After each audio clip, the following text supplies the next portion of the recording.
السلام علیکم ورحمۃ اللہ وبرکاتہ۔ سب سے پہلے آپ سبھی کو رمضان المبارک کی دلی مبارکباد۔ گھر میں رہیے، حکومت کی طرف سے جو قانون نافذ ہوئے ہیں اس پر عمل کریے، عبادت کریے، تلاوت کریے، گھر میں رہ کر تراویح پڑھیے۔ تراویح کے بارے میں اکثر لوگوں نے ایک چیز رائج کی ہے، یہ سمجھیے کہ بہت بری بات ہے۔ یہ ہم سے لوگوں نے پوچھا کہ تراویح اس بار نہیں ہوگی تو ہم لوگ کیسے پڑھیں گے تراویح؟ بھائی ہم تو 6 دن کی تراویح پڑھتے تھے، کوئی کہتا ہم 10 دن کی تراویح پڑھتے تھے۔ ان سے بتائیے، ان سے میری پرخصوص اپیل ہے کہ 10 دن کی تراویح نہیں ہوتی بھائی صاحب، تراویح پورے مہینے کی ہوتی ہے۔ اور یہ جو رواج بنا لیا ہے لوگوں نے 6 دن میں قرآن سن لینا، 6 دن میں تراویح پڑھنے کے بعد 10 دن میں تراویح پڑھنے کے بعد پھر تراویح نہ پڑھنا، یہ بہت بڑا گناہ ہے، یہ بہت بری رسم رائج کیا ہے آپ سب نے۔ گھر میں رہ کے تراویح پڑھیے اور عبادت کریے، تلاوت کریے اور اپنے محلے کے غریبوں کا خیال رکھیے۔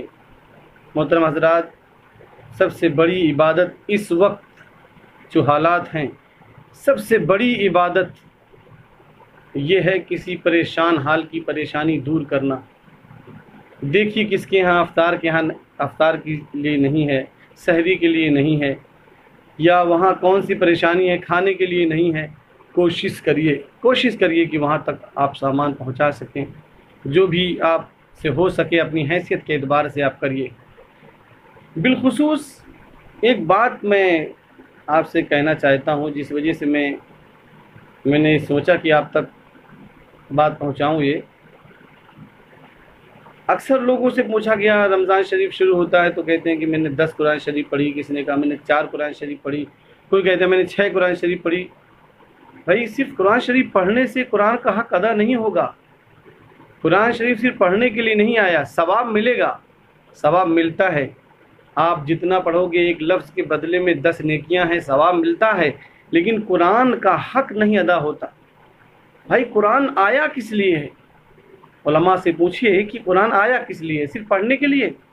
صرف 6 دن میں 10 دن میں تراویح میں سن لینے کے لیے؟ یا فاتحہ میں سینکڑوں کی تعداد میں بخشانے کے لیے؟ محترم حضرات، قرآن شریف آیا ہے ہدایت کے لیے۔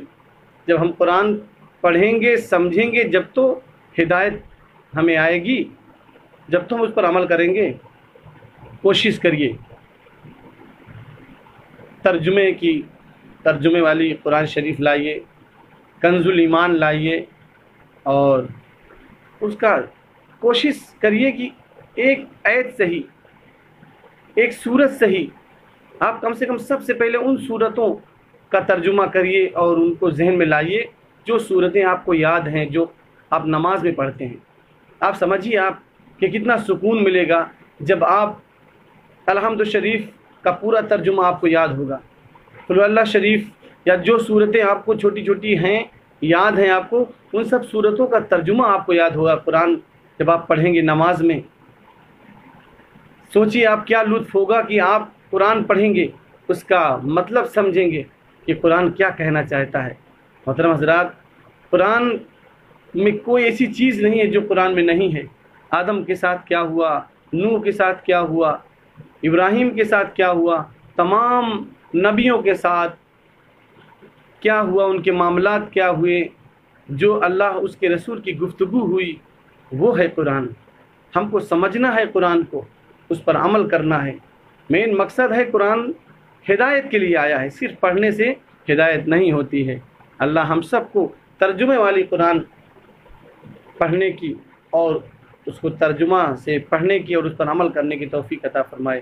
محترم حضرات، اگر ہم 4 پارے دن میں 4 پارے پڑھتے ہیں یا 3 پارے پڑھتے ہیں رمضان شریف میں، ہم کہہ رہے ہیں 1 پارہ پڑھیں، اس کے بعد 1 پارہ پڑھیں اور 1 صفحے کا، 1 پیج کا ترجمہ کریں، اور اپنے بچوں کو بیٹھا لیجئے، گھر میں جو اچھی اردو پڑھ لیتا ہو اپنے گھر میں عورتوں کو بٹھا لیجئے، ان سے بتائیے کہ قرآن تو یہ ہے، قرآن کے الفاظ تو یہ ہیں، یہ لیکن قرآن کا ترجمہ یہ ہے، قرآن یہ کہنا چاہتا ہے، قرآن کی باتیں کیا ہیں، قرآن میں ہدایت ہے، قرآن میں کون کون سی گفتگو ہے اللہ اس کے رسول کے بیچ میں ہوئی ہے۔ کوشش کریے کہ یہ آپ ترجمے سے قرآن پاک پڑھنے کی عادت ڈالیے۔ قرآن پڑھنے سے ثواب ملتا ہے لیکن قرآن کا حق نہیں ادا ہوتا۔ محترم حضرات، میری باتوں کو عمل میں لائیے، دوسروں تک پہنچائیے۔ السلام علیکم۔